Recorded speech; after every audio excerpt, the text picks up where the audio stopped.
Hey, welcome everyone into the Wells Tech Garage for this week's episode of CounterPoint.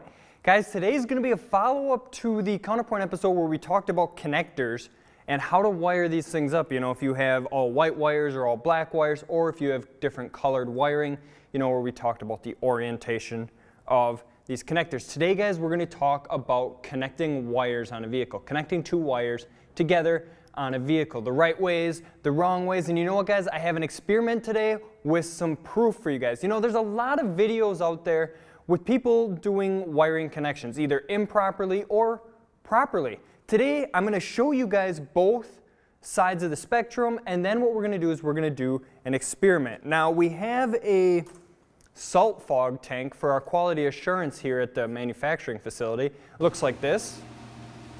And what I'm going to do today, guys, is we're going to wire up 10 different types of connections, and then we're going to put them in that salt tank, and we're going to try to replicate a good old Wisconsin winter with all the salt on our roads, or a winter in New York out by Eric O. You know, he's always dealing with rust in his videos, rust and corrosion. So that's what we're going to try and replicate today with the connections that we're going to make. Because at the end of the day, guys, we need to be making connections to our wiring, whether you're fixing a pigtail connector or you're wiring in a remote start or an alarm system or whatever you might be doing, trailer wiring.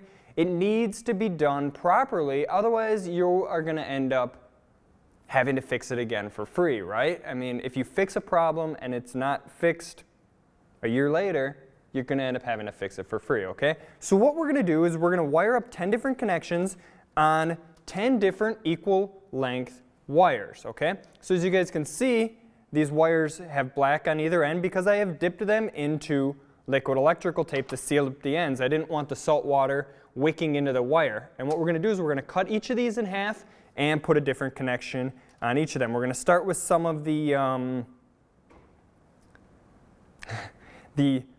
less proper ways to connect a wire, and then we're going to go all the way up to soldering, which is what most people swear by, that soldering is going to be the best way to connect two wires. You know, I recently watched a video with somebody who was wiring in a horn switch. The horn switch in the airbag had failed, so he's installing just a momentary horn switch, and he used wire nuts on the vehicle, okay? So I'm going to connect a wire with a wire nut, even though, in my opinion, guys, a wire nut should never, ever be used on a vehicle. It's got no protection. There's nothing to protect our wire, but we'll prove that out. So we're going to do these connections. We're going to throw it in the salt tank for about a week or so, and we're going to replicate that Wisconsin winter. Then we're going to come back. We're going to come back to here, and as you guys can see here, I have 10 bulbs lined up. Each of these bulbs is wired in parallel with each other back to our power supply.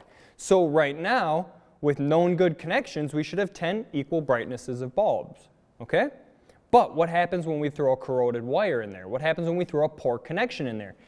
You should see some differences in those bulbs depending upon our different connections, right? So I have this wired up to where I'm going to take, and once these things are done in the salt tank, we're going to trim either end. We're going to put a connector on either end, and we're going to see which wires perform well and which wires don't, well being load tested. We could also then look at voltage drop, we could look at current, we're going to look at a whole bunch of stuff, but that's going to be to the second part of this video, okay? Also, each of these wires is the same length, each wire coming off of each bulb is the exact same length, every terminal connection is the exact same. We're going for consistency here. In this experiment, we need to have consistency. The variable is going to be the connection of the wire. Everything else is going to be consistent in this experiment. All right, so enough talk. Why don't we get into actually, before we get into the first connection, let's just talk really quickly about tools, okay? When you're working with wiring, you're going to need some different tools. You're going to need wire strippers and crimpers, so you could get something like this, where you have crimping on the end and stripping on the bottom half here, or just the opposite, crimping on the bottom half and stripping on the top. You could get yourself a pistol grip wire stripper like this one, or you could get yourself just a standard crimping pliers. These are kind of nice because they're kind of an all-in-one, but I guess it depends on your preference. All right, I'm going to set this one off to the side.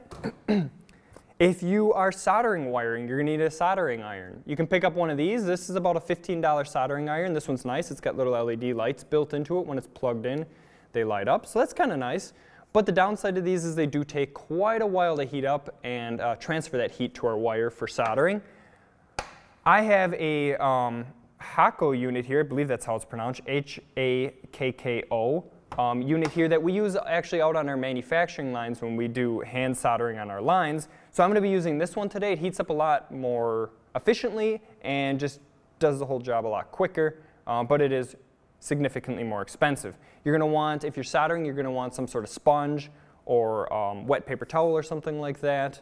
And then if you are soldering, you're going to want to use rosin core solder. Do not use acid core solder. Acid core solder and silver solder are not for electrical on a vehicle, okay? That acid core can actually eat away the insulation of the wire. So you can get leaded or lead-free solder. Chances are you're not going to find much for leaded solder anymore. Most of it will be lead-free.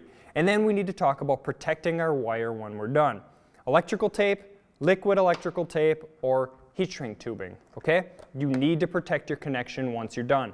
Don't buy the electrical tape where you get 5 or 6 rolls for 98 cents, okay? Get some quality electrical tape if that's what you're choosing to do. And with our experiment, we'll prove out how electrical tape seals up in comparison to the other 2 options. Also then, if you're doing heat shrink, you're going to need some way to shrink that heat shrink down. I have a little butane torch here with a little heat deflector shield here. I like this because it's small, and if you're doing a wire on a harness or a loom, instead of getting out a big heat gun and heating up all of those wires, you're really only heating up the one that you're repairing, okay? That's why I like to use this one. It's quick, it's easy, and it works very, very well in comparison to a heat gun. All right, so let's get this out of the way. All right, I think we can get started on this now. Let's start with the first connection that I've seen on a car that actually had a dash fire. It was a Toyota Camry, and I had just been starting out in the industry, and this thing came in with a dash fire. Customer complaint was they smelled smoke, they smelled hot plastic, and the vehicle had just had a remote start installed at the local electronic parts store or electronics store. So it came into us with a dash fire. This is how those wires were connected, all right? So I'm going to strip off the wiring similar to what they did. I think my wire stripper here is getting a little bit dull. Oh. All right, so our wires are stripped. They twisted the ends, like so. And you know what they did then? They went like this.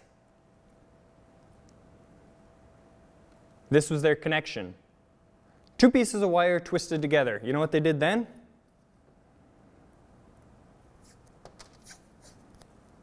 They took a piece of electrical tape and they went like this. That was their connection.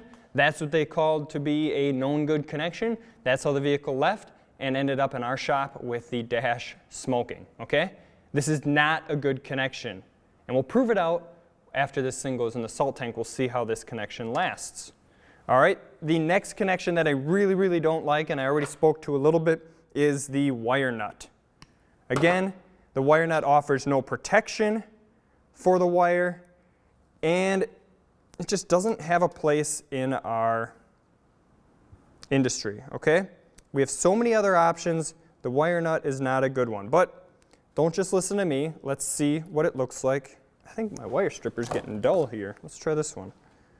We'll see what it looks like after it comes out of our tank. When you guys are stripping wire, make sure you're not pulling off pieces of wire with the insulation when you strip it out, okay? You don't want to be taking wire with you. If you are, you want to cut that and start again on that wire stripping, okay? We want all the wires there. All right, so then we have the wire nut, so we're going to twist each of the wires together like this.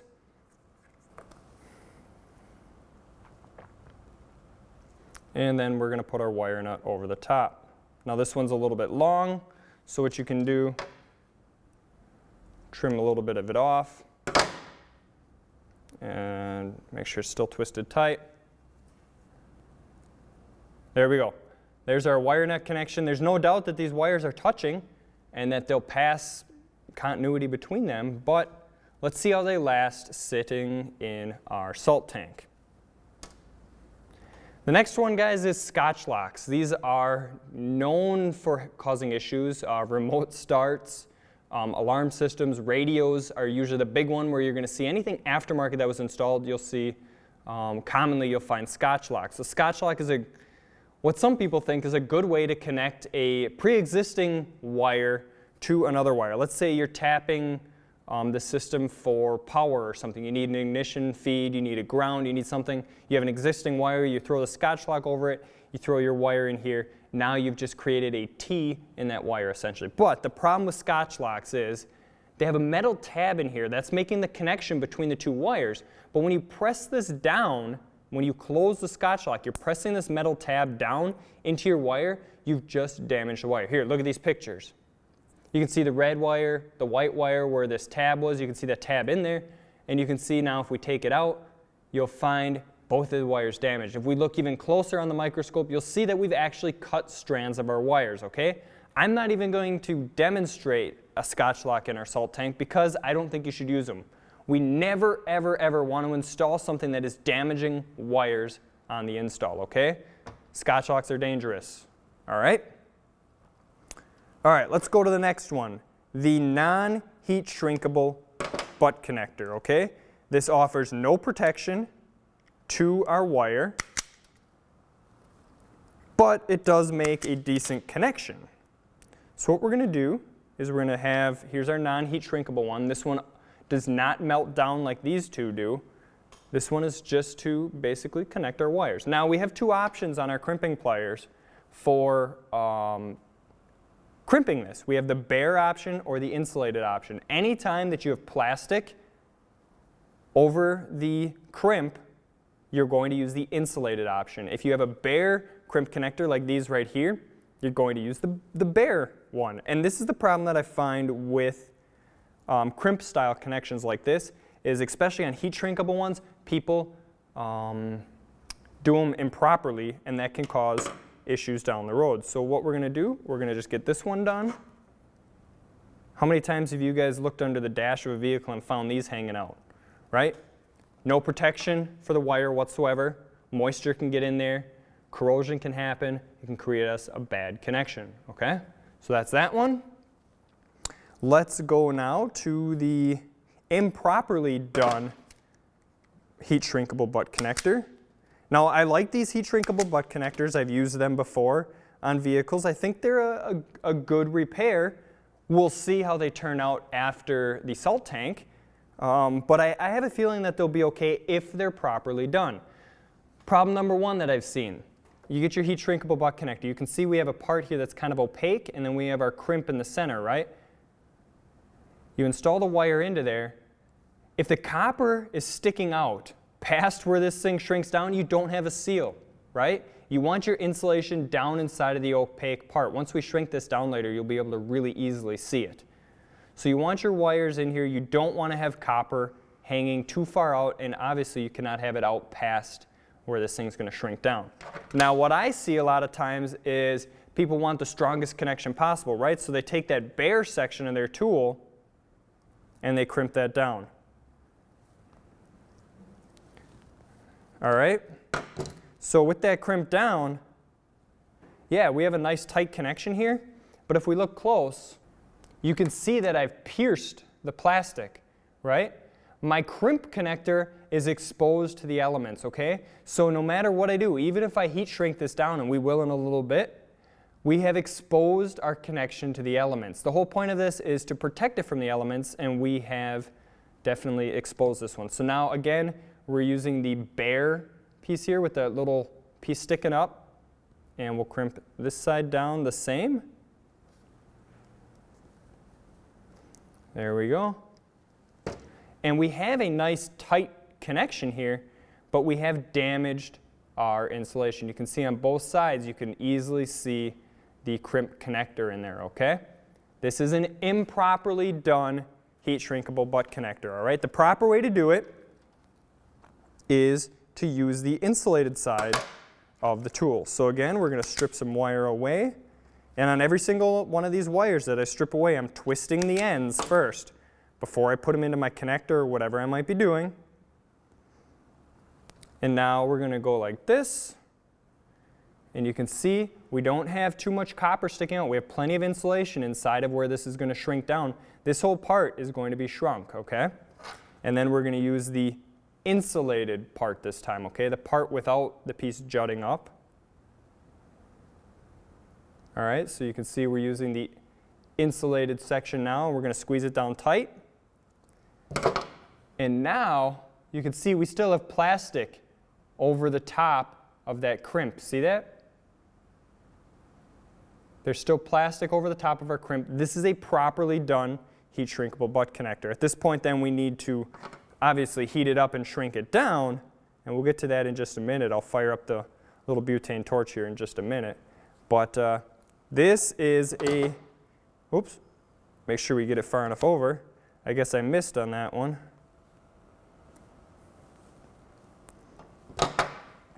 This is a properly done heat shrinkable butt connector, okay? And I crimped it in the middle by mistake, but it will still seal up because you can see that we still have plastic over the entire silver connector inside of there, okay? So this one was properly done.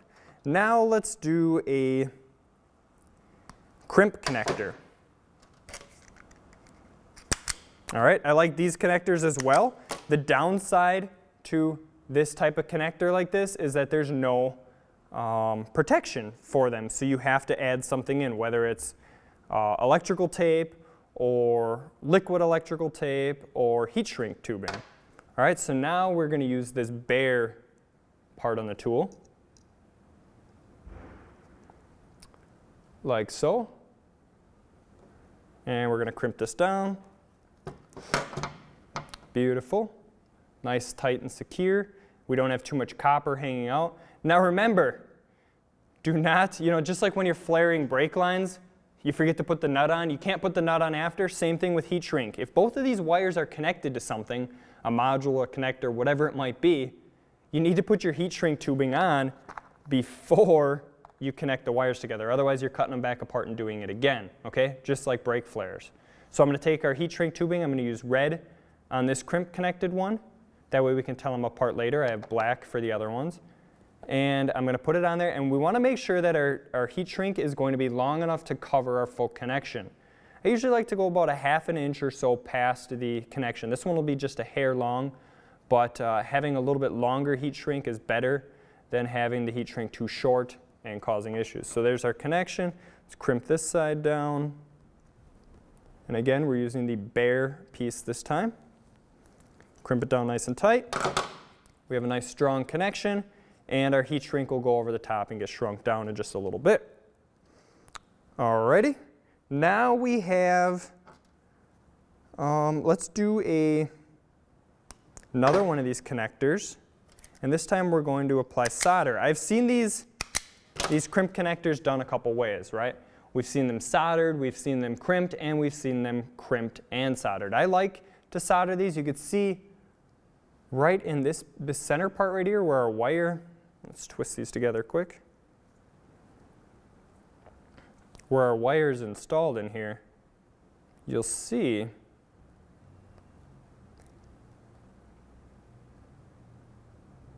it comes all the way through to that gap there. What we're going to do is we're going to heat this up and we're going to apply solder to it. All right, so twisted tight, both wires are installed in here, and I'm going to put it into the little, I think this thing is called a helping hands, whatever it might be called. These things are handy if you're doing a lot of soldering off of the vehicle, if you're connecting harnesses off of the vehicle, that kind of thing, or if you're working under the dash and you can pull the harness down.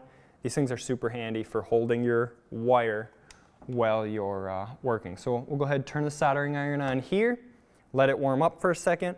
So what we're going to do when we're soldering, guys, is we don't want to heat the solder. Okay, that's how you end up with a cold solder joint. It's not going to flow into the wire properly. You're going to end up with a bad connection. What you want to do is you want to heat up the wire, or in this case the crimp connector, and we're going to flow the solder in through the top. So when the metal is hot, the solder will melt and it'll actually wick into the wires and it'll create a good everlasting solder joint that shouldn't cause us any problems down the road. So I think this thing's heated up now. I'm going to go ahead and just clean off the tip a little bit. I'm going to tin it with a little bit of solder. When you're soldering, guys, make sure you're working in a well-ventilated area. In fact, let me grab some safety glasses. All right, so well-ventilated area, make sure you're wearing safety glasses because the solder could pop. And again, we're using a rosin core solder, not an acid core. And I'm just going to tin a little bit on the soldering iron to the metal. What this is going to do is this is going to create us a better heat transfer between our connector here and the soldering iron. So you can see as we start to heat this up, I can take my solder and I'm going to flow it into these holes in here. And what we should see is after a little bit of feeding of the solder in here, we should see solder come out at either end of this thing. If our wire's hot enough.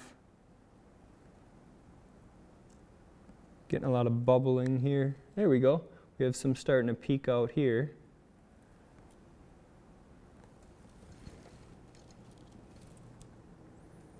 All right, we got a lot of solder on there now. Let's get this off.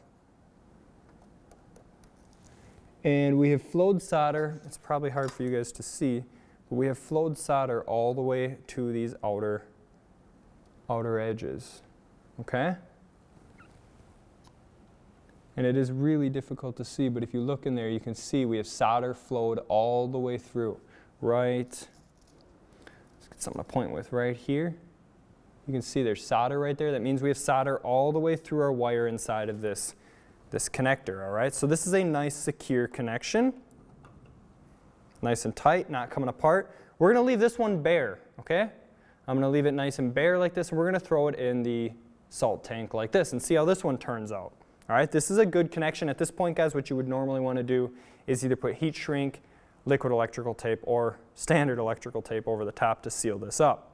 But for our testing purposes, we are going to leave this one bare.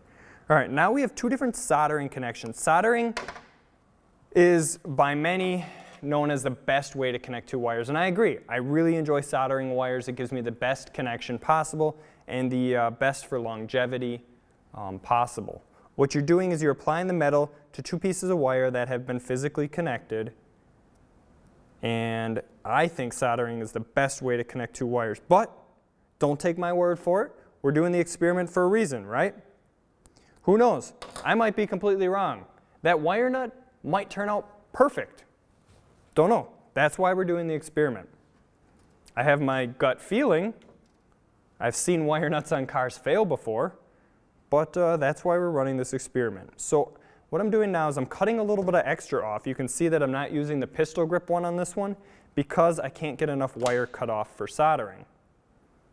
All right, so the first connection I'm going to do is going to be called the Lineman Splice. Now this is, I guess this is what NASA says is the best way to splice two wires together, the strongest way. You can see we have both wires twisted together, and what we're going to do here is we're going to wrap them around each other and wrap nice and tight coils around the other wire. So we have one side done, and then we'll wrap the other side. And what you should have then is a nice, secure, strong connection, and even without solder applied, I can't pull this one apart, okay? You can see we have a nice, strong connection.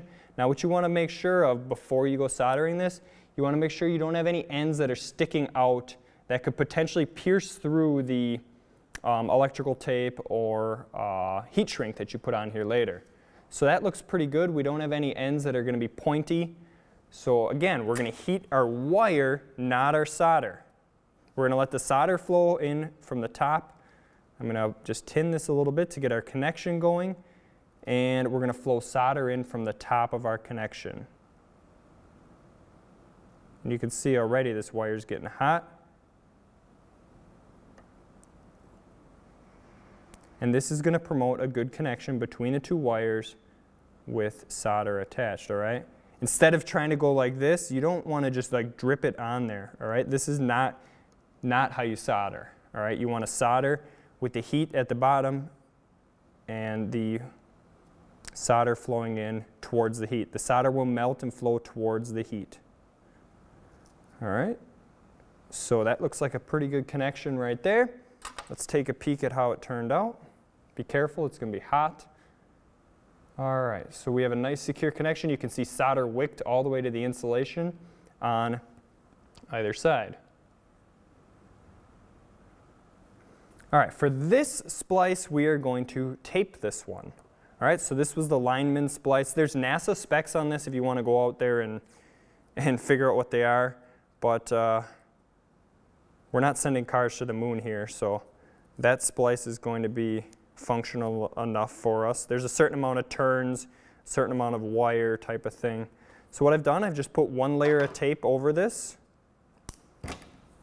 and we'll see how just using electrical tape, and this is very secure. You can see that I don't have any air gaps or bubbles in our tape. This is going to be very secure, and this is a high quality tape. This isn't a cheap 5 for 98 cents type of tape, okay?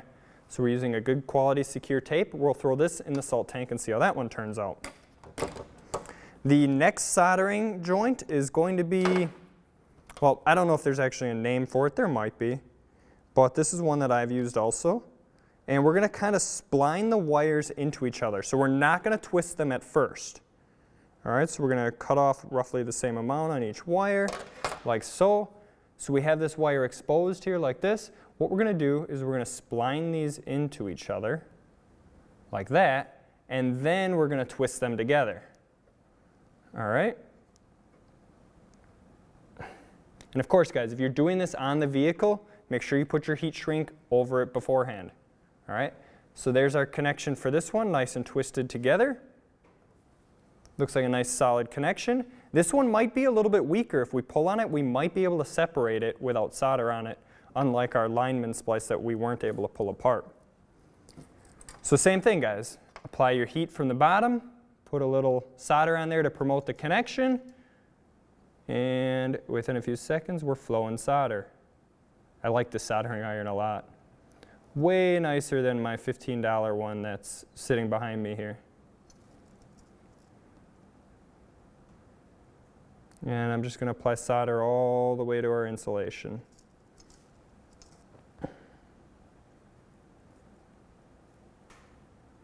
And in just a matter of seconds, our wire's soldered together. Let's take a peek. Twist it around. That looks nice. All right, and then on this one, we are going to put heat shrink over it.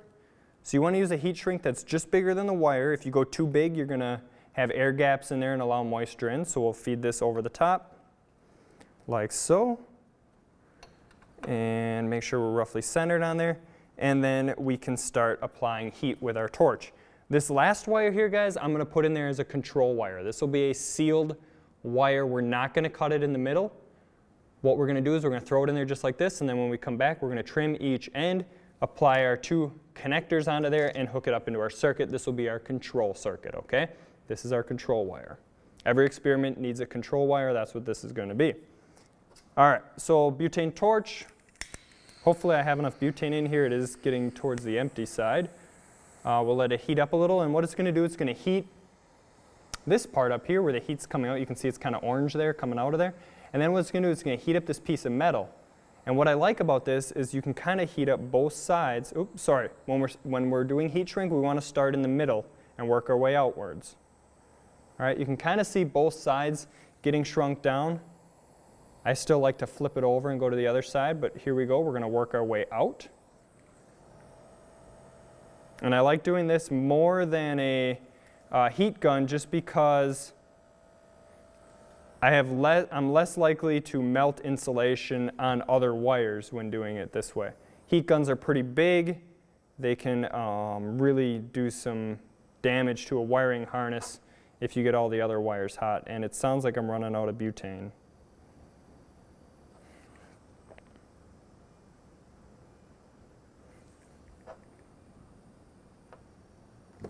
Oops. All right, so there's our connection. Nice and secure, no gaps in between our insulation. And if we look, we should maybe see some glue coming out of this. It doesn't look like this one is, but this is nice and secure now. All right, let me go grab a heat gun. Okay, so as you can see with a heat gun, it is significantly larger. We're going to be sending heat out of this thing potentially affecting our entire wiring harness. But because I'm out of butane, this one's not going to work right now. All right, let's go to this was our crimped connection with the red heat shrink over it. Make sure we're roughly centered on there.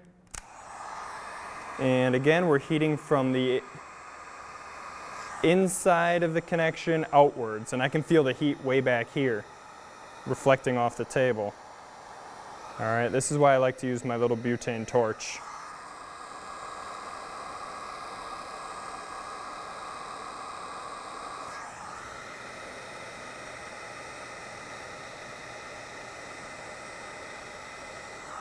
All right, heating from the outside, or from the inside out, the center outwards. And there we go. We got a nice secure connection. This one's done. All right, I always like to pinch them afterwards. Maybe there's bubbles or something in there. There we go. Nice and secure connection. This one is ready to go. And then last but not least, we have our 2 heat shrinkable butt connector options. All right, this was the improperly done connection.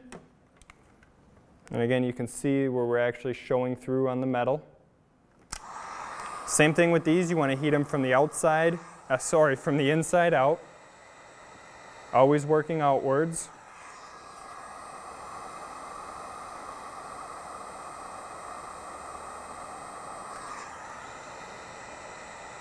You can see as this one's heating up, it's shrinking down onto the insulation of our wire, and that plastic is actually becoming more transparent. So you can really see now the insulation is plenty far inside of this connector. Do the other side now, heating from the inside out.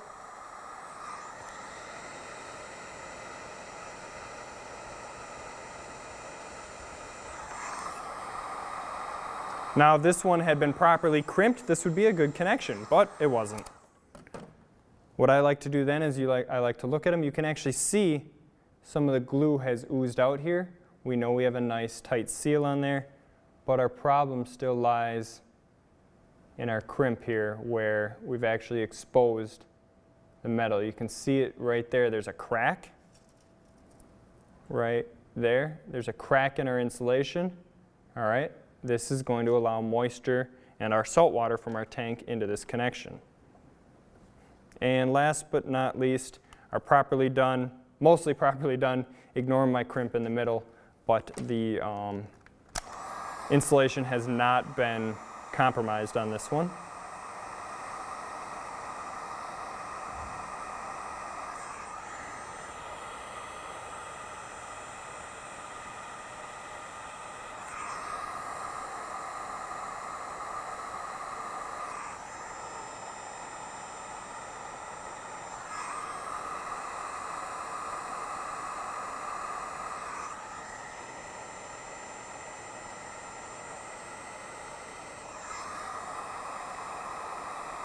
Just like so. A little bit more over here. You can see we're still a little bit opaque. Beautiful. And you can definitely see our copper right here is definitely all covered. We have glue coming out of the end here. We have a good amount of insulation here. And our connection is protected on all parts. There's not going to be any shiny metal sticking through on this at all, okay? Nice and sealed up. No issues on this one whatsoever.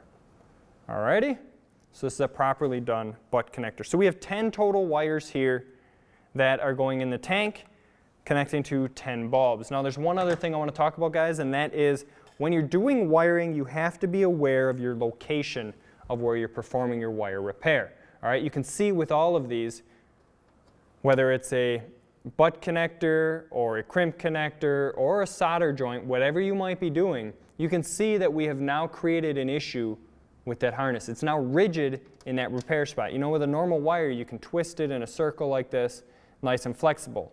It's no longer flexible at this point, right?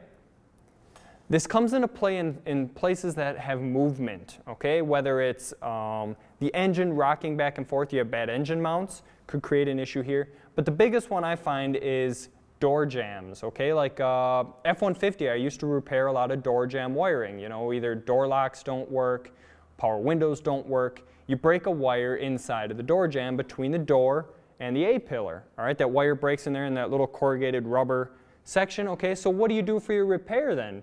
Do you grab a heat shrinkable butt connector and just trim off either end of that broken wire, trim it up, strip the wire, and put a connector across it?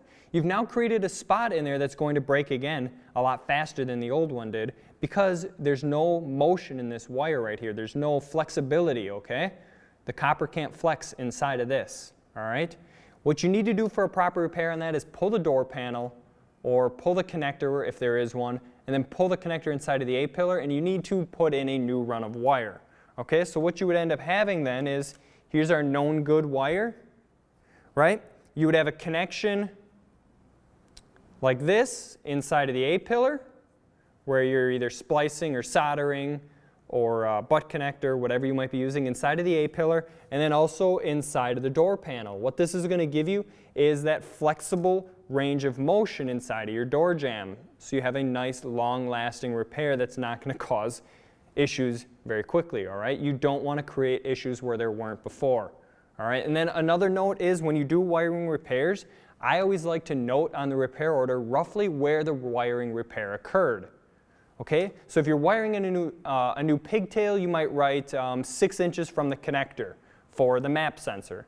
Or if you run into a short to ground where the wire rubbed through on the back of the exhaust manifold, performed a wiring repair on harness near rear exhaust manifold, or something like that. That way you always know on that repair order where a repair occurred, because no matter how perfect of a joint you make, no matter what you do, whether it's a properly done heat shrinkable butt connector, a properly done solder joint with heat shrink over the top, whatever it might be, you've created a weak spot in your wire. The best possible wire is a wire that hasn't been touched, right? We have full flexibility, we have zero I shouldn't say zero permeability, because in theory, this plastic could slightly leak, but there's much less permeability than any sort of other connection that you can do. But that being said, these are proper ways to connect wires, okay? But I always just like to note on the repair order in case I ever have to come back to there, or if somebody else ends up working on it in the future, they know that it was where it was done and that it was properly done.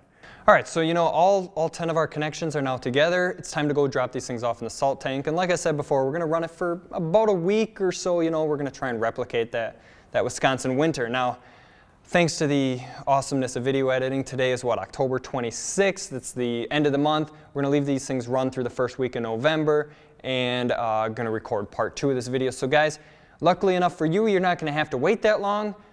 This second part of this video is going to be coming out tomorrow night, same time, same place, 7 o'clock Central Time. Make sure to join us for part 2, where we are going to be hooking up each of our connections, all 10 of them, to our load test here, and we're going to do some testing. We'll run some amperage tests, we'll run some voltage drop tests, and we'll see what really is the best connection for our wiring, all right? Same time, same place tomorrow, guys. We'll see you then.